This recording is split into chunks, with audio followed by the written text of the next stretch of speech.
saját árnyékontól sosem félek. Akármi történhet a nagyvilágban, jó kedvemet elveszteni sosem fogom.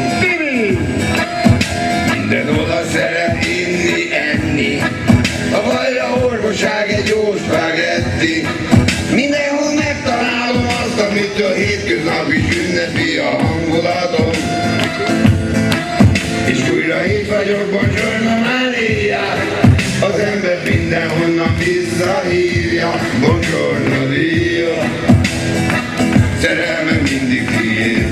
És most imádok útra kelni, vidáman énekelni, akárhol járok. És sok szeretettel várok mindenkit az L.A. Bodegitában, nem Los Angeles, hanem Lajsz András kocsmája, italokkal, ételekkel, vidámsággal, tánccal, zenével.